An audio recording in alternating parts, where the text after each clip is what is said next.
If you've been following my channel, you know that I'm on my journey to being a filmmaker. In today's video, I'm just going to be touching on some of the challenges that I've faced from making films and lessons learned. All right.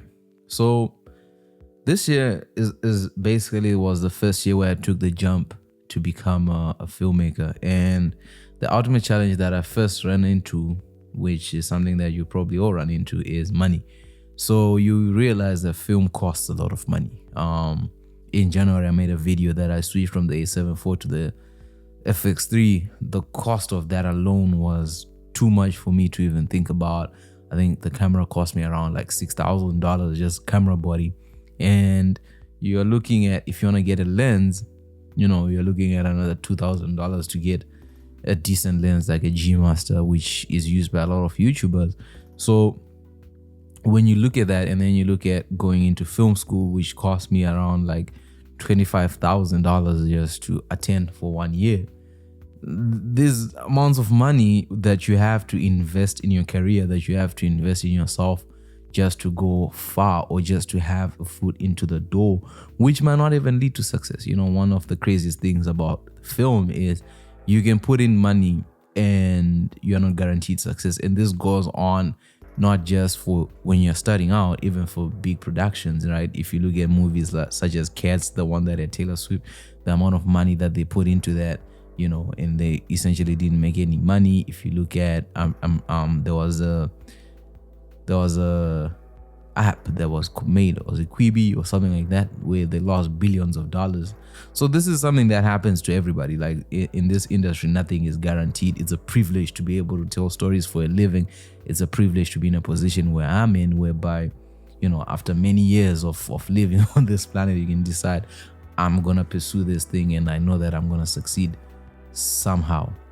The main thing that I learned with this about finances is a lot of expenses that are involved are not necessary, but you have to understand those costs, because you might end up paying for them unknowingly. One of the main things that I did was, when I started out, I was being a cinematography for many directors. Like, I'll show up with my lighting, I'll show up with the equipment. Like, I invested a lot of money into equipment to make films, and I'll show up to short films and do the work, and then afterwards take that footage, go home, edit it, and put it out, which is fair and fine. But eventually what starts to happen is, the more you do this work and you're not getting paid, the more your bills start to stack up. And the thing is, with your bills, they don't really care. Part of being an adult is taking responsibility for your own goals. So I would say, ultimately, you have to have a plan. When it comes to this thing, one of the lessons I would give, that I'll share, is make sure you have a plan. The second thing is networking and understanding that you're only as good as the people you know. So when you're making films, short films, when you have ideas, when you're starting out, you can't really pay people. But what you want is to have people who are willing to show up and do the work for you for free, or even paid. Like, people work with people that they know and trust, and people that they understand that have them. They understand that your motive, what your motives are, what are you going to do for them, and how much working with you takes people far, right? Having a good network of people.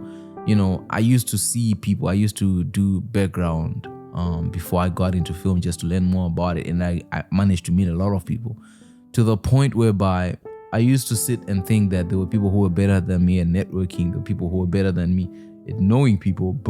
And I always thought that I couldn't make films because I didn't know anyone. But ever since I got into this, I've gotten friends who are like, yo, if you ever have a script, if you ever have a project, just call me and I'll come do it for free, because I just want to practice and get this done. And that has been very helpful for me in terms of making my short films. Like, I have almost 3 films that are in editing right now, and none of the people have been paid financially. If we make money out of them, everybody will be compensated, but as of now, none have done that. But to be able to make 3-4 short films in the past 5 months, that's something that's amazing.